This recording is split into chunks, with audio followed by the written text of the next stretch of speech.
Susumikap sa pag-aaral, nakakabilib din kung dumiskarte sa buhay ang nakilala naming grade 11 student sa Cavite. Para mabawasan daw ang hirap ng kanyang pamilya, naisipan niyang maglako ng taho. Ang thumbs up niyang kwento, tinutukan po ni June Generasyon. Yan ang nag-viral na video ito ng isang estudyante na naka-uniforme. Basa ng balde ng taho sa ilalim ng tirik ng araw.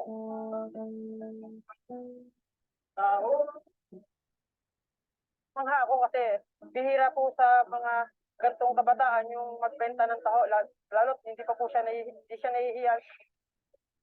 Ang ginatilyo sa video, ang 16 anyos at grade 11 student sa Tansa National High School na si Gopi Singh. Kwento ni Gopi, naisip niyang magtrabaho para makatulong sa mga gastusin sa kanilang bahay ng kanyang nanay Clarita. Anong kaya pwede kong gawin na walang kailangan na age limit, na kaya ko din physically? So naisip ko, why not magtaho kaya? Alas 4 pa lang daw ng umaga, gumigising na si Gopi para kumuha ng panindang ito. Kung di maubos, ibinibenta niya naman ito sa school. They're actually very supportive sa akin. Pati mga teachers, they buy from me. Parang suki ko na po sila. And the principal gave me a permit naman din na makabenta doon habang wala pang klase. Ang kita ni Gopi kada araw, naglalaro sa 400 hanggang 600 pesos na ibinibigay niya sa kanyang ina para sa kanilang mga gastusin. Sabi ko sa kanya, Saturday and Sunday, rest day, huwag ka nang magtinda kasi baka may mga assignment ka rin na kailangan mo at least balance pa rin ang studies mo, tsaka yung ginagawa mo yung pagtataho. Saludo naman ang kanyang mga guro dahil bukod sa sipag, kahanga-hanga rin daw ang ipinapakitang husay ni Gopi sa klase na consistent honor student din.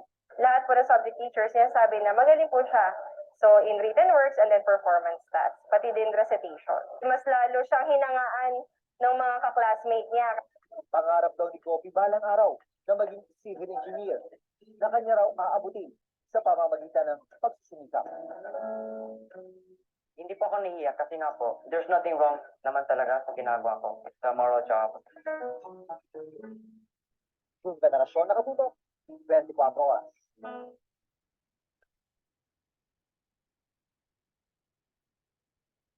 Right.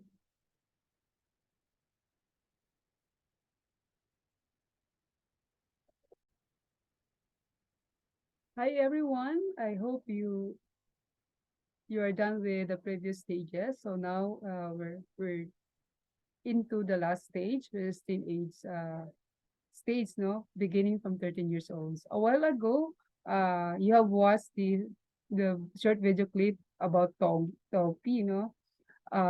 Siya po yung picture, magandang picture that demonstrate or give us a good picture of what it's like to acquire the several stages, the 4 stages in development, beginning from trust, no, yung basic trust. Meron pong merong ganong aspeto yung pagkatao ni Topi. And then there is also the qualities of being resilient despite of crisis, economic trouble in his family. Napaka-resilient po, no, ng ipinapakita niyang character. And also nandoon yung initiative, no? Sarili niyang kusa, sarili niyang saloobin, sarili niyang diskarte, yung pagtitinda ng taho. Nandoon din po yung sense of competency in terms of money management, no? In fact, even in school, meron po siyang mga awards na sa iba-ibang subjects, not just in English, not just in math, pero marami siyang competency in terms of academic aspect area. And also nandoon yung sense of initiative. So there is basic trust, there is initiative, there is sense of independence. Yung independence kitang-kita kasi yung he doesn't feel being coerced or forced to work. He doesn't feel manipulated. Rather, ino-own niya yung responsibility. He's very accountable, no? Responsable na, accountable pa. So, makikita mo po yung paano siya nahubog. And we can, of course, trace that doon sa pagpapalaki din ng magulang. And doon sa dynamics ng dalawa, makikita po natin na even yung nanay, even po yung nanay is also concerned of his studies. So hindi po siya talaga na-prepare. He was given freedom. He was given the opportunity to choose for himself and build himself on that. So nandoon yung positive self-esteem, no, yung sense of confidence. Okay. What else? All right. So hang on to that, because for this stage, no, this is the last one. There's another developmental task that the teenager has to acquire, and there are two of them. Okay. The first one is the so-called individuation. And individuation, as defined by Carl Jung, being an autonomous, independent, and capable of surviving by itself, adapting to the environment. Reach your own identity, recognize yourself as your own and integrate entity. Complete the development process to achieving being yourself. All these phrases reflect the main objective of human development, the achievement of the individuation process. Okay? So, dito malinaw po na one of the major developmental tasks of a teenager in the lifespan is to achieve yung sense of identity during the stage. Okay? So, kung dati nalilito-lito pa sa transition, pero it has to come to the point na dapat mabuo na po yun. So, wala nang confusions. Okay? So, maganda po yun na at this stage, meron ng sense of identity, meron ng sense of ownership, meron ng sense of stability. That's a very good one. Yung medyo stable na. Kasi, but it doesn't mean na hindi na kailangan ng magulang ng mentoring during this time. Of course, ang mentoring ng adults nandiyan pa din. Wala po nakakaalis sa mentoring ng adults, and that's the wisest thing to do, to be mentored by a healthy adults. And then it is also good na yung adjustment na nangyari na, no? So there is an adjustment sa process ng achieving individuation. Okay? So there's another one, another developmental task. Tingnan nga po natin.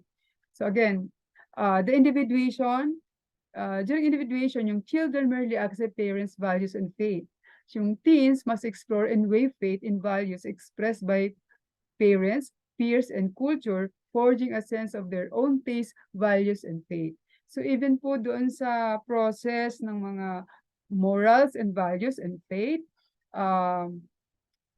yung growing teenager has also to individuate from their parents. Meaning to say, yung faith and values, when they embrace it, it's not only because it has been passed on to them by their parents, or kaya si lolo, si lola. Kasi yun na yung nakagawian, yun na yung pananiwalaan ng buong ng clan, ng generation na, so be it, ganun na lang, then yung gagawin nila. In this case, individuation, if ever the teenager decided to embrace yung same values and faith or culture ng family, it is because he understands. It's because he believed that it is the right thing to do based on his own study, based on his own investigation, based on his own analysis. So meron ding filtering of knowledge. Pinifilter din po yung knowledge na na-imbibe niya that was passed on to him na impluwensya ng kanyang pamilya o ng kultura. So pinifilter, chine-check and balance. Ito nga ba talaga ang totoong nangyari? Kaya para walang fake news. So yun po yung ibig sabihin ng individuation. At the stage, alam na natin yun. And in school, you know how it happens, di ba? We investigate, scientific investigation, we study. Diba? We exercise critical thinking during the stage. So ito na po yung tawag nating abstract reasoning. sa individuation. Medyo complex na ang kanyang ang kanyang reasoning. Okay, alam na natin yun sa cognitive development. Yung pang ibig sabihin ng individuation. Hindi na lang po natin, hindi lang ginagawa nung teenager na tanggapin lahat nang hindi niya inaaral o i-analisa. Critical thinking. Okay. Then, the need also to internalize. When teens accept true faith and values, it is no longer because mom and dad believe in them, but because they personally found them to be true. Just what I said a while ago. Okay, internalization actually, when we do this is being practiced when we do your reflection. Tama po ba? When you are asked by your teacher to do some reflection, ito po yung process noon. Internalize is actually another intelligence in multiple intelligences ni Howard Gardner, which is intrapersonal. Yung ability of the person to internalize, to process positively yung thought, to do critical thinking and actually apply the same concept and principle in personal life. So parang kahit nag-aaral pero at the same time, yun ay may personal benefit because those learning their wisdom is what we internalize, assimilate, di ba? Accommodate, assimilate, and regulate. And that's the effect of reflection or internalization. Kaya yung tao pong ma-reflect, ma-internalize, malalim mag-isip, malalim yung kanyang understanding about life. May mga pagka-philosophical, medyo intellectual, di ba? Kasi iba yung cerebral, inisip lang, and then that's it.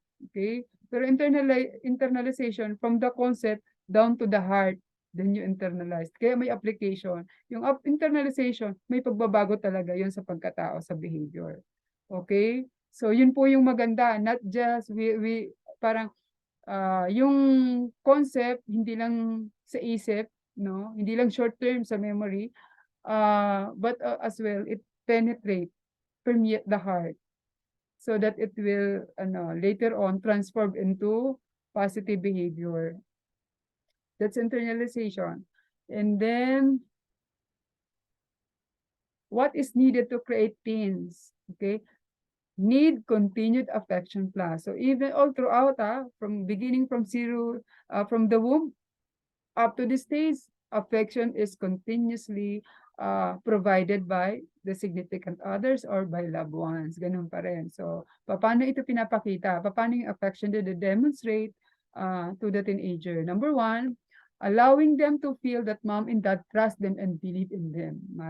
So yung tiwala ng magulang sa isang teenager ay isang pagmamahal po yun. So this time, hindi na lang yung, meron pa rin mga tap on the shoulder for the gentle affection, hug, meron pa rin mga tapik-tapik, okay, yung pag-uwi ng teenager, nasa doorway pa lang, nandun na yung parents, nakangiti, nakasmile kasi syempre nandun na yung anak. Or of course, the opposite is also true. Pag dumating, minsan merong umuwi ka pa. Of course, that's not what I mean, So to feel that mom and dad trust them and believe in them, they can again consistently return to affectionate parents, So not to be controlled like younger children, which refers to children below 13 years old. So sa concept po na to, 13 years old and above are treated na as an adult. Treated na as capable of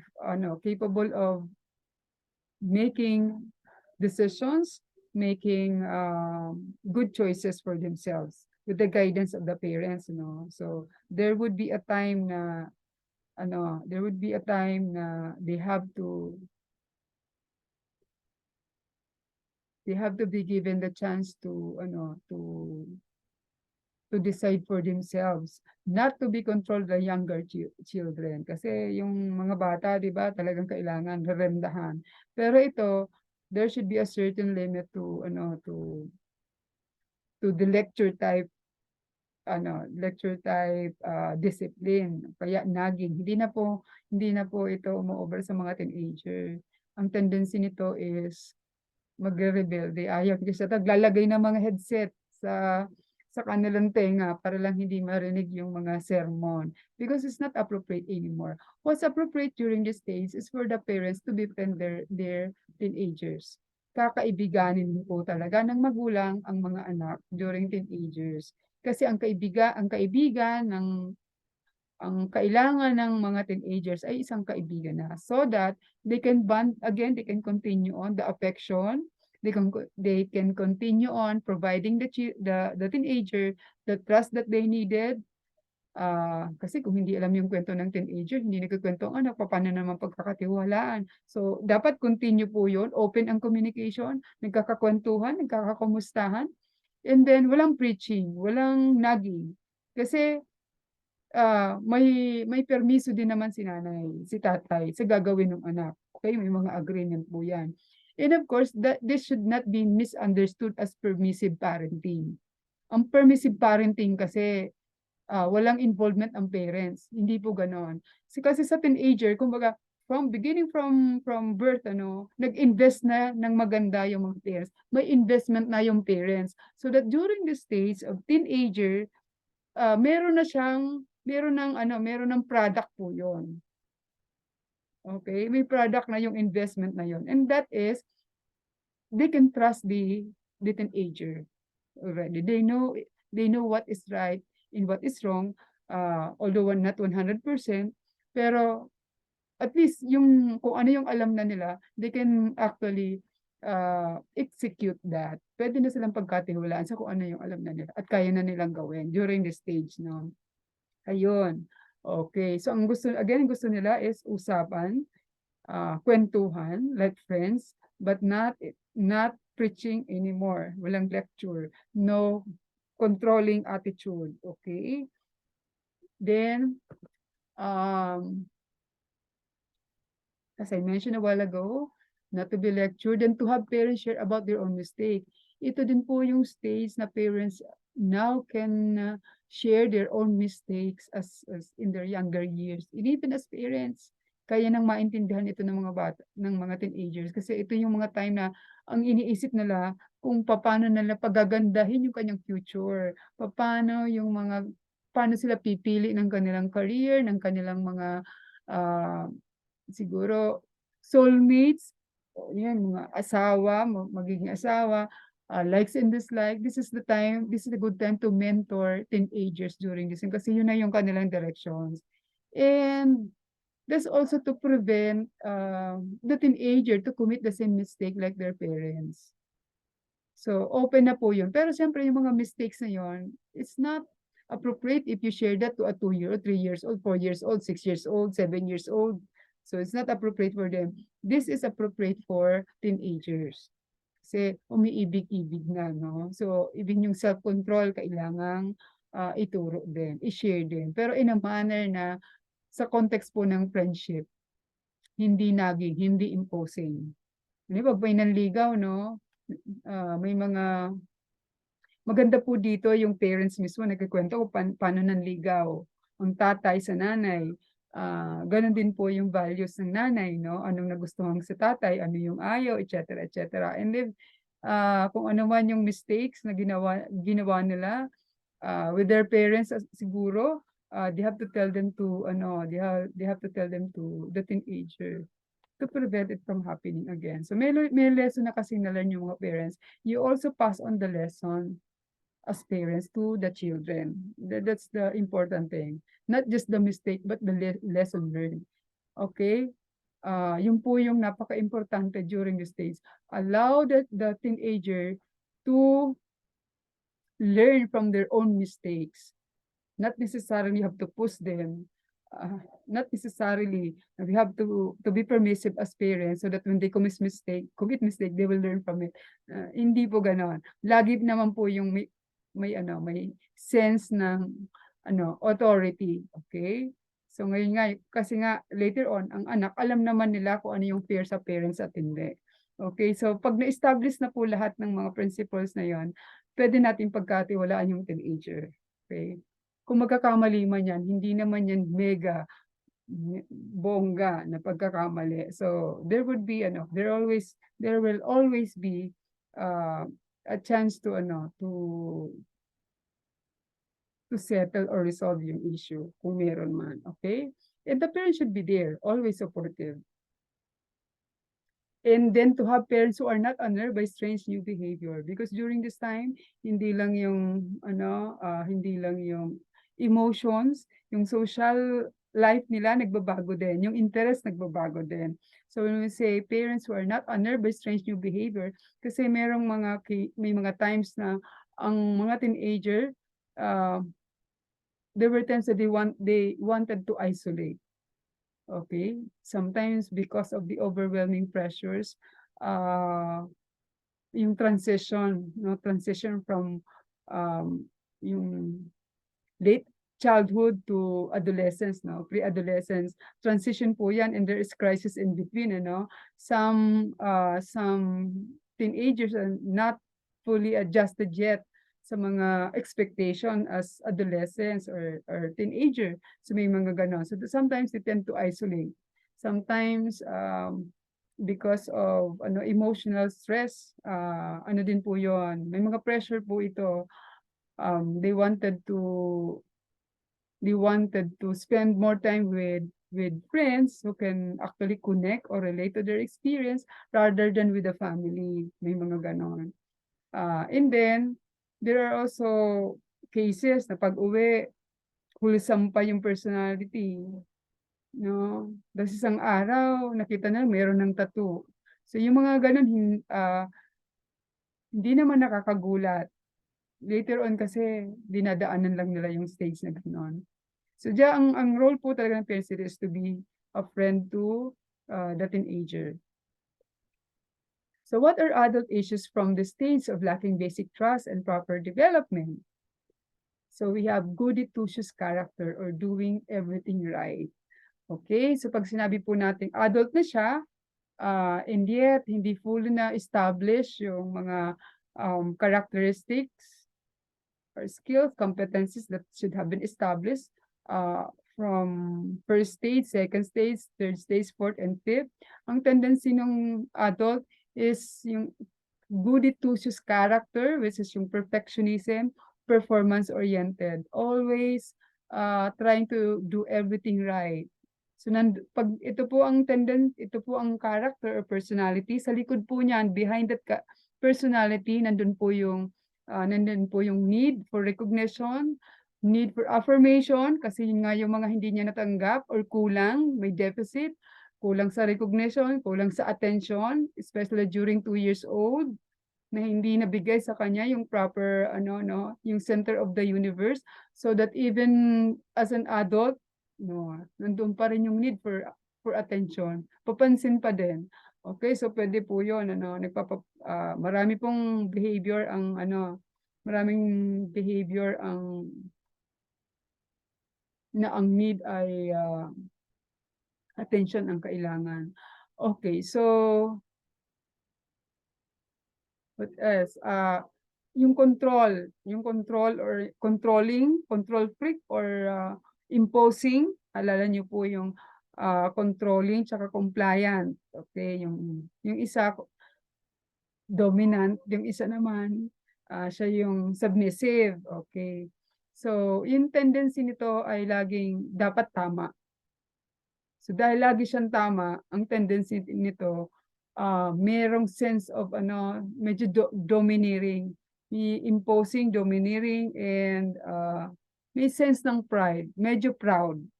Pero kasi yung proud na yon, yung pride niya, nanggagaling din yun sa insecurity kasi nga hindi natanggap ng buo yung attention na dapat meron siya. Remember yung attention minsan kasi galing sa parents pero galing din yun sa iba. Kailangan din yun na kahit ibang tao from external, from people outside the family, they have to receive that as well. So kung hindi nga yun nangyari ng buo, or kulang, isa po ito sa mga issues. Then you have also yung rebelliousness, yung personality na rebellious. Yung goody-two-shoes character, ang need po niya ay love and attention and recognition. Ganun din po yung ganun, same need that the rebellious one actually desires. Okay? So kaya nga nagre-rebelde kasi kailangan din ng pansin. Negative nga lang. Okay? So kaya nagwawala, kaya nagloloko kasi nga may hinahanap siya sa sarili niya na gustong ibigay sa kanya. Di pag nagwala nga, di pansin na pansin, di ba? Ganon din po yun. Parehas lang sila. And then, destiny malaise. Okay, pag destiny malaise, either of the two, parehas din po yan destiny malaise. Kasi, yung isa, pwede kasing out of performance, pwedeng achiever na siya, na-achieve na niya nandyan na siya. Yung pangarap niya, pwedeng nalagpasan pa. Pero, kahit na-achieve na yung dreams niya, nasa kanya na lahat. Pero inside of her, inside of him, may kulang pa din. May kulang. Parang hindi nasasatisfy yun. Kasi nga, ang totoo noon, yung genuine love na gusto na kailangan niyang maranasan, yun yung hindi niya natanggap. At pilit niya parang hinahanap yun in terms of performance, in terms of doing it right again. And then, gano'n din po yung rebelliousness, destiny malaise, kasi pwedeng may provision sana para sa kanya, pero hindi niya ma-handle. Nagwala. Pwedeng nawala kung ano pa yung meron siya. Yung pagkakataon, yung panahon, sinayang niya. Okay? Yung kakayahan niya, nawala. Nasayang. Okay. Yun po yung destiny malaise. Yung no sense of purpose, no sense of destiny. So, ang po nito, kaya hindi nakakarating sa paroroonan. Kasi, ang problema niya, nandoon, bumabalik sa nakaraan. Alright. And then, if basic trust and proper development are acquired, the teen will, yung positive development, individuate, know and walk in his or her own identity. Nandiyan na po yung personhood, nandiyan na yung individuality, nandiyan na yung kanyang sariling identity, no? Buo ang pagkatao, integrated, holistic ang kanyang development, and able to individuate. So, he can withstand conflict. May asawa o wala, mabubuhay siya. Mag-asawa man siya, walang anak, mabubuhay siya. Mag-isa siya, mabubuhay siya. Kung may kasama siya, mabubuhay siya. Hindi problema sa kanya yung makapag-asawa o hindi. Hindi problema sa kanya yung mag-asawa o wala. Okay. So, okay, magkaanak o wala. Wala rin problema. He can stand on his own. Pero kung meron, he can also share. He can interact. He can maintain relationship. So, wala siyang anxiety sa ganon. Okay, kaya may faith nga po eh. Hindi niya pinaproblema kung mabubuhay siya, kung sino yung mag-alaga sa kanya. Pag matanda na siya, hindi ganun ang concern niya. Okay, trust. Okay, then internalize. Accept true faith in values as his or her own. Okay, internalization, again, this is a good development. This is a good developmental task kasi ito po yung tinatawag natin na intrapersonal skill or gift. Okay? Kay Howard Gardner, sa multiple intelligences, ito po yung intrapersonal skill, which is being honed in school in our study, especially when you are required to do reflection paper. Reflection paper, ito po yung internalization of the concept. You internalize, you have to relate that into personal experience. Kaya you own that experience coming from the concept. Okay, so parang kaya ka naniniwala na yun ang tamang gawin kasi naintindihan mo yung concept, naintindihan mo yung pinanggagalingan yan. Hindi lang dahil naikwento lang sa'yo, ikaw mismo nabasa mo, ikaw mismo pinag-aralan mo. So nakita niyo po yun dito sa sa teenage, ito po yung tinatawag sa cognitive development ni Piaget. Medyo abstract na yung thought pattern niya, yung form of thinking, he can already utilize yung abstract thinking and critical thinking, pwede na po yun. May critical judgment, di ba? Sound judgment, nandiyan na po yan. Kasi nagre-research na kayo dito, nagre-research na ang mga teenager. Yan na po yung kanilang level of thinking. So hindi na sila pwedeng basta kinikwentuhan. Meron na talaga silang isasagot at isasagot. They can agree, they can disagree, they can refuse. Okay. And then, of course, with positive development, they can disagree without being disagreeable in their behavior. Yung manner, yung paraan ng pagsabi is another thing. Okay, without being defiant. So yun po yung mga positive, ang personality, positive yung development. They can disagree with the authority without being disagreeable. Internalization ng concept. Kasi dito po sa dito sa teenager, napakahalaga po dito yung relationship with the authority. Okay? Relationship with the authority. Respeto sa authority. Okay? And of course, yun po ay pagka may respeto sila sa magulang nila. Okay. And then, they become stable and ready to make the all-important decision of early adulthood, choosing a mate or career at iba pa, no? So, during this stage po, unti-unti, they become ready, they become stable, in preparing themselves to make decisions, no? Mga complex decision, major decisions in life na in the near future kasi teenager na. So ito po yung time na nagtatanong na sila, iniisip na nila kung ano yung husband material kasi nagkaka-crush na sila, nai-inlove na, infatuated. So dito meron siyang idea kung ano yung napapag-isipan na yung husband material, sino magandang mapangasawa at ano yung characteristics nila, anong qualifications, ano yung qualifications ng babae, lalaki, tsaka yung paano magpamilya. Meron na pong ganun, kasi yung anak ko ngayon pa lang na 11 years old pa lang nagtatanong na siya kung ilang taon pwede mag-boyfriend, mag-girlfriend ang teenager. So may mga ganun silang at iyon ay galing din pati sa mga peers, no? So ito na po yung mga decision makings na gagawin nila in the near future. And they become ready and stable for that, no? Kasi ahead of time na may mentor sa the first place si mama, the mom and dad already shared what is their mistakes and yung ideal mate. So mayroon na silang mga ganong at maganda po dito pagka ang parents mismo ang nagkikwento tungkol sa pagliligawan, ano yung mga dapat gawin, kung lalaki ang anak, si tatay ang magkikwento kung paano manligaw, how is it to be a gentleman, yun, ikwento yun ng tatay at ganun din yung babae, yung nanay, magkikwento rin kung paano din magtrato ng babae, paano magandang tratuhin ang babae ng isang lalaki, and vice versa, no? May mga babae na hindi marunong ligawan, ang tatay, nagtitaasan ng kilay, gusto man o ayaw mo sa isang lalaki, may respeto pa rin at sa tamang paraan mo siya sasabihin. O kaya yung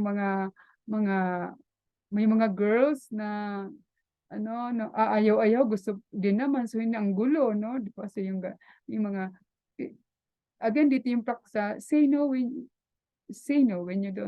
you have to say no. Say yes when you have to say yes.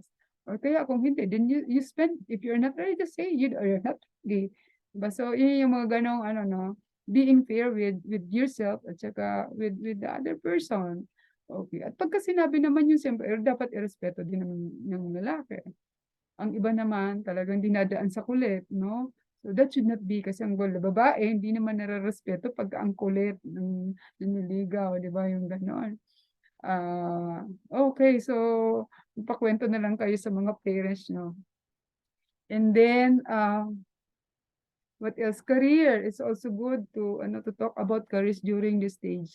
Kasi nung bata pa, gusto nila maging, no? Ngayon, totoo na to. aware na sila kung ano ang nature ng work ng engineer, nature ng work ng psychologist, nature ng work ng chemist. So alam na nila yan. But during younger years, syempre, gaya-gaya lang talaga yon. During this time, may mentoring. Alam nyo na kung ano yung career. So, ayan. Importante, bago pumasok sa college, alam na kung ano yung nature ng trabaho, ng career na papasukin. So, sorry kung ano po merong mga napasok sa college na hindi talaga nila gusto na i-recommend na lang. Pero that should not be the basis naman for you to be discouraged, no? In fact, dito nyo mapapakita, i-practice yung personhood. Out of it, think of something that you would benefit from the very experience you have now, kung ano man yung kursong meron. Think of something that you can build up from where you are now. Make it your foundation, and that is individuation. Wag kayong patalo sa circumstances, di ba? That's individuation. That is being resilient. Okay? So, what else? Okay, an extra words of advice to parents. Number one, if you can stop trying to fix them and your teenager is being pushed deeper into rebellion, send the teenager to an understanding friend, relative for a while. So this is for parents, ano? If you have a teenager, for example, na talagang nagre-rebelde sa pamilya, nagre-rebelde sa magulang, don't keep nagging, palamig, and one way to do it, send a teenager to your friends probably, to your family friends o kaya sa relatives para lang magbakasyon, para lang pahinga muna. Distance will actually a good medicine for that. Yan. So kung hindi mo pag-usapan ng maayos, tigil putukan na lang, di ba? Kasi yung ganon. And then we have distance can act like a pressure valve release. That's true. And then also sometimes basic trust can be fostered by parents but damaged by factors beyond their control. So kahit na very good yung ginawa ng mga parents, but there are external factors na hindi kontrolado ng parents. And one of it would be yung sibling rivalries in game. Kung 5, 3, kung marami yung anak, at nagsesolusan, no? To some extent, di mo din naman talaga kontrolado kasi may mga individuality and personality ang mga bata. So, meron talagang ano din, a cause for wounding. Jealousy is there, economic troubles, and then exclusion or wounding by peers. Kung hindi sa loob ng family, can also be can happen also outside, no? From peers or friends, no? Rejection. Yung rejection sa family tsaka sa friends minsan mabigat po talaga yung mabigat yung sa bata yung pakiramdam ng rejection. Okay? And then family position is another source of wounding. Kasi minsan lalo na kung paborito yung panganay o kaya si bunso, yung sa gitna, yung middle child, siya yung nagiging utusan o kaya siya yung nagiging shock absorber, no? O kaya siyang invisible child. And yun, yung mga ganong ito yung mga factors that actually create wounding to the child, no? So yung basic trust is damaged. All right, so let me just end with this module by sharing this with you, yung seasons of life sa Ecclesiastes 3, a time for everything. Yung Ecclesiastes po is actually written by is the wisest king that ever lived, which is King Solomon. Even before psychology was established, yung lifespan development has already been there, and that this is written through this in Ecclesiastes, seasons of life. So sabi po dito, there is a time for everything, and a season for every activity under the heaven, a time to be born and a time to die, a time to plant and a time to uproot, a time to kill and a time to heal, a time to tear down and a time to build, a time to weep and a time to laugh, a time to mourn and a time to dance, a time to scatter stones and a time to gather them, a time to embrace and a time to refrain from embracing, a time to search and a time to give up, a time to keep and a time to throw away, a time to tear and time to mend, a time to be silent and a time to speak, a time to love and a time to hate, a time for war and time for peace. So lahat ng ito, if we try to internalize this, all crisis is there, both joys na nandiyan na, all, tapos yung crisis is also there.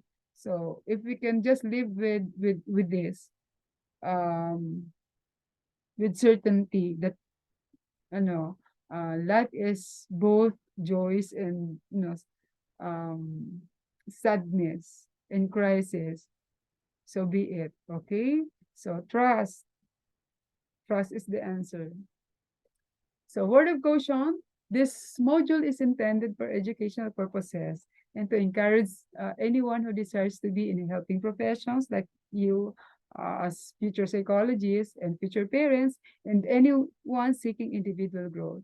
But this is not intended to dishonor or blame our parents for the choices that their children of legal age made for themselves. Okay, so with that, thank you very much, and watch us for the next video on honoring parents. Okay, bye.